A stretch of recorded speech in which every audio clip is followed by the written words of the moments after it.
धर्म और cabinet meeting कुंभ के स्थान पर नहीं होनी चाहिए। क्या बात कर रहे हैं? ये शोभा नहीं देता। क्यों, क्या हुई? धर्म को अलग रखना चाहिए किसी भी और कार्य से। मगर क्यों? और रामलला के यहाँ जाना भी आपको सही नहीं लगा। अच्छा ठीक है। आप अब तक गए नहीं, धर्म और राजनीति को अलग रखा हुआ है। अच्छा, तो फिर ये मस्जिद की मीटिंग किस बात की थी? ये मस्जिद में जो बैठकर चर्चा हो रही है, इबादत नहीं, इस पर लोग सवाल पूछ रहे हैं। क्या है जवाब? और कोई काम धंधा है तेरे पास?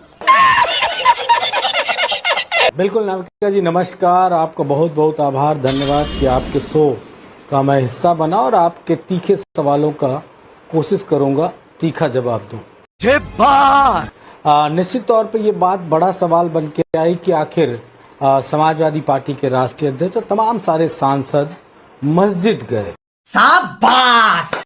लेकिन मैं आपकी जानकारी के लिए बता दूं और आपके दर्शकों की जानकारी के लिए कि उसी मस्जिद में इमाम साहब का घर है और उस घर तक सभी सांसद गए थे चाय पे। तू समझा? हाँ। नहीं, तू समझा नहीं। राजनीतिक चर्चा पे नहीं। राजनीतिक चर्चा के लिए हमारे पास सदन में और हमारी पार्टी का कार्यालय और दिल्ली में बहुत सारे ऐसे स्थान है जहां पे हम लगातार राजनीतिक चर्चा करते हैं। ये बात बीजेपी के लोगों को भी मालूम है।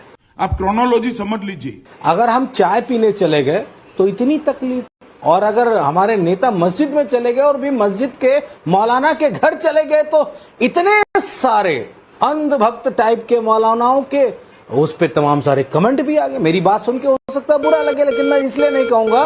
तू तो गया बेटे। ये देखिए साहब, मेरे पास कुछ तस्वीरें हैं और नाविका जी आप तो जानती, मैं बिना प्रूफ के कुछ बोलता नहीं हूँ। ये है, अगर मस्जिद दाने से मौलाना से गले मिलने से कोई नमाजवादी है तो मैं सबसे बड़ा नमाजवादी इस देश को, ब्रजेश पाठक जी ध्यान से सुनिएगा, सबसे बड़े नमाजवादी देश के प्रधानमंत्री और आपकी पार्टी के सर्वोच्च नेता नरेंद्र मोदी जी हैं। गजब बेइज्जती है।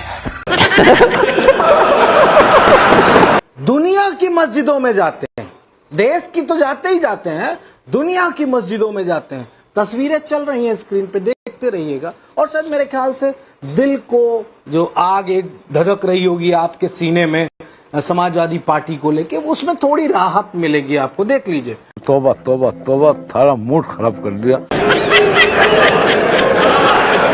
तस्वीरें सारी नरेंद्र मोदी जी की, हमारी नहीं है।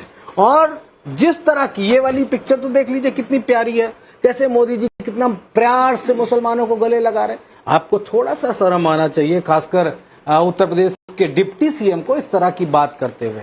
और दूसरी तस्वीरें देख लीजिए, हमारे नेता की तस्वीरें, ये कुंभ वाली है, इसमें सारे महंतों से मिलते हुए कुंभ में। वैसे हम तो मंदिर भी बना रहे हैं, हमारे नेता मंदिर भी बना रहे हैं भगवान शिव का। पापा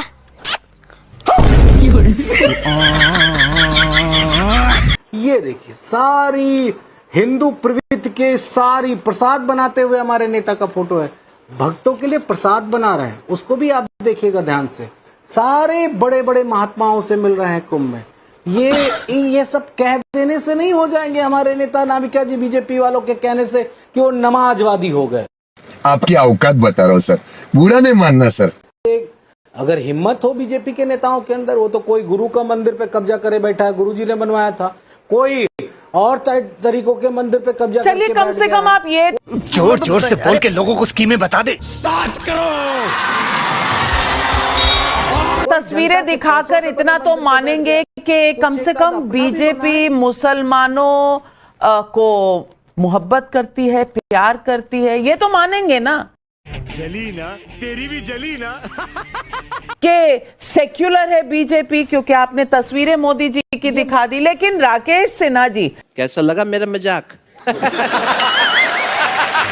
मनोज यादव जी ने सवाल कई खड़े कर दिए हैं कि अखिलेश जी अगर मस्जिद जाते हैं, मौलाना के घर की तरफ जाते हैं, तो बीजेपी में इतना आक्रोश क्यों? ये तो लेने के देने पड़ गए। देखिए, सवाल भारतीय जनता पार्टी के आक्रोश का नहीं। इस देश की राजनीति पंथ निरपेक्ष राजनीति है। कोई भी व्यक्ति मस्जिद मंदिर जा सकता है। मुझे अच्छा लगता है कि मंदिर मस्जिद जाते हैं यदि सौहार्द पैदा करने के लिए, लेकिन राजनीतिक दल के रूप में वहाँ जाकर वहाँ बैठकें करना, जो इस्लाम में खिलाफत का एक कंसेप्ट था जिसमें धर्मगुरु और राजनीतिक नेता एक हुआ करता था, जिसके खिलाफ टर्की में खिलाफत समाप्त किया गया था। ये बड़ा मुद्दा बना था द्वितीय विश्व युद्ध के समय में। हाँ, ये कर लो पहले। तो मैं ये सवाल पूछना चाहता हूँ कि पूरी समाजवादी पार्टी उस मस्जिद में जाकर कौन सी मीटिंग करने गई थी, समाजवादी पार्टी को बताना चाहिए। क्या संसद का संविधान भवन से छोटा पड़ गया था? क्या संविधान भवन से ज्यादा राजनीतिक बैठक के लिए मस्जिद महत्व था? लेकिन कोई सेंस है इस बात की? जो महत्वपूर्ण सवाल इससे जुड़ा हुआ है, समाजवादी पार्टी का नाविका जी इतिहास देखिए। जब राम मंदिर का जन आंदोलन चल रहा था, वो सबसे बड़ा आजादी के बाद का सबसे बड़ा आंदोलन था। इसका उससे क्या लेना देना? तब अयोध्या में स्वर्गीय अशोक सिंघल जी के सर पे चूता हुआ खून सबको याद है, और कोठारी बंधुओं की सरेआम गोली चलाकर की गई। ये क्या है? यह इतिहास इनका है। जो राम मंदिर के लिए अहिंसक लड़ाई थी, उस लड़ाई में अंधाधुंध गोलियां चलाई गई और लोग कितने लाशें गिरी, कितने लोग घायल हुए, उसकी कोई सीमा नहीं थी।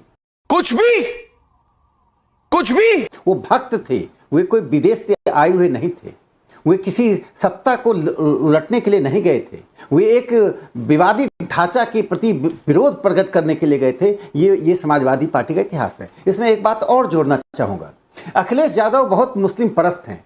यदि उनमें हिम्मत है जो माननीय प्रधानमंत्री नरेंद्र मोदी जी ने दिखाई, उन्होंने कहा कौन है ये पागल आदमी कि पासमंदा मुसलमानों की बात करो। ये आप क्यों उन मुसलमानों के पास जाते हैं, उन मुसलमानों जिन्होंने पासमंदा मुसलमानों को एक तरह से राजनीति में कैद कर रखा है। 90% पासमंदा मुसलमान हैं इस देश में, जो ओबीसी हैं, जो लाल बेगी हैं, जुलाहा हैं, एक बड़ी संख्या उनकी है। क्या क्या कहना क्या चाह रहे हैं भाई आप? उनकी हालत खराब है। मस्जिदों में समानता नहीं है, शादी विवाह नहीं होती है। कोई पासमंदा मुस्लिम से कोई पठान शादी करके दिखा दे। ये जो बड़े मुगल पठान, ये सब सैयद, ये शादी करके दिखा दे, नहीं हो सकता है। ऑनर किलिंग हो जाएगी। तो करना। परेशान हो गए हम लोग 2.5 साल से, ये भी परेशान हो गए, हम भी परेशान हो गए, करो फिर। तो मैं ये बात, अखिलेश यादव पासमंदा मुसलमान की बात कर नहीं सकते हैं, क्योंकि उत्तर प्रदेश के वो जो माफिया मुसलमान है, जो उत्तर प्रदेश की अर्थव्यवस्था को, उत्तर प्रदेश के सामाजिक सांस्कृतिक जीवन को कब्जा करके रखना चाहता था, जिसका स्लॉटर हाउसेज चलते थे, जिसको आदित्य जोगी जी ने समाप्त किया। झूठ बोल रहा है। अखिलेश यादव उनके साथ खड़े हैं और आज ये संदेश देने गए थे। वो भारत के इन पार्टियों में एक प्रतिस्पर्धा चल रही है। राहुल गांधी असली मुसलमानों के नेता हैं, को ओवैसी हैं, या अखिलेश यादव हैं, या तेजस्वी यादव हैं। तो तेजस्वी और अखिलेश की टकराव तो यहाँ है नहीं उत्तर प्रदेश में। टकराव राहुल गांधी और अखिलेश जी की है। अगर हम करें तो करें क्या, बोले तो बोले क्या? तो मुसलमान वोट पर किसका हक पहला? मनोज यादव जी, वोट बैंक की लड़ाई है, राहुल गांधी को नीचे करना है और अखिलेश जी सारे मुसलमान वोट मिल जाएं, क्या इसी बात की लड़ाई चल रही थी? इसीलिए मस्जिद की तस्वीरें। कोई बात नहीं, हम तो चूतिए हैं। नाविका जी, मैं बहुत धन्यवाद दूंगा राकेश सिन्हा जी को। बड़े अच्छे विद्वान आदमी हो, विद्वंता के साथ हमेशा बात करते हैं। उन्होंने भी पसमंदा मुसलमानों का जिक्र किया, तो थोड़ा सा रिक्वेस्ट कर लेते मोदी जी से। मोदी जी इतना चिंता फिक्र करते हैं पसमंदा मुसलमानों की, 10 राज्यसभा और 10 MP की सीटें दे देते, उनका भी थोड़ा विकास हो जाता, उनका भी डेवलपमेंट हो जाता। वैसे हमारे में तो अंसारी भी हैं सांसद, और भी दूसरे भी मुस्लिम है, सारे मुसलमान हमारी पार्टी के सांसद और विधायक हैं। पसमंदा समाज के ज्यादा है उसमें। आपकी सिर्फ चिंता मात्र है। ये सब दोगलापन है। मैं तेरा दोगलापन उतारता हूँ अब। चिंता मात्र है। गजब बात है भाई। चिंता ना किया करो, चिंतन किया करो, काम किया करो उस पे। उनके एम्पावरमेंट के लिए उनको कम से कम राजनीति में आगे बढ़ाने का काम किया करो। और आप लोगों के कहने से हम नमाजवादी और मुस्लिम परस्त वाली राजनीति को जो आरोपित प्रत्यारोपित करते हो उसके हम दोषी नहीं हो जाएंगे। What's happening? नंगा करके नहला रहा है। हमारा संविधान हमको ये राइट देता है, राकेश सिन्हा जी आप पढ़े लिखे आदमी, इसीलिए पुनः याद दिला रहा हूं, हमारा संविधान हमको ये राइट देता है कि हिंदू, मुस्लिम, सिख, ईसाई आपस में सब भाई भाई और सबको बराबर अधिकार। तो फिर कुंभ में इतनी तकलीफ क्यों थी, ये सवाल तो जनता पूछेगी ना। कुंभ में तकलीफ थी, मस्जिद जाने में तकलीफ नहीं है, रामलला के दर्शन करने में तकलीफ है, मस्जिद जाने में तकलीफ नहीं है। राकेश सिन्हा जी निकल पहली फुर्सत में निकल।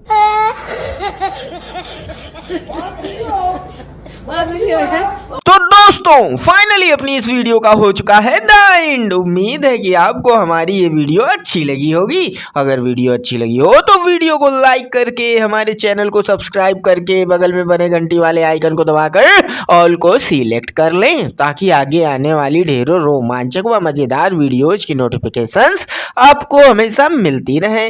तो वीडियो को क्लोज करने से पहले साथियों आप सभी लोगों से गुजारिश है, यदि आप लोग हमारे चैनल पर नए हैं तो चैनल को सब्सक्राइब कर लेना, और हाँ वीडियो को लाइक करना तो बिल्कुल भी मत भूलना, क्योंकि आप लोग वीडियो तो देख लेते हैं पर वीडियो को लाइक और चैनल को सब्सक्राइब करना भूल जाते हैं। तो जल्दी से जल्दी लाइक और सब्सक्राइब भी कर लो यारो, क्या जाता है आपका, इसमें पैसे थोड़ी ना पड़ते हैं। तो साथियों अभी के लिए इतना ही, मिलूंगा नेक्स्ट वीडियो में, तब तक के खातिर स्वस्थ रहो, मस्त रहो और जहां भी रहो सबसे आगे और फर्स्ट रहो। टिंग टोंग।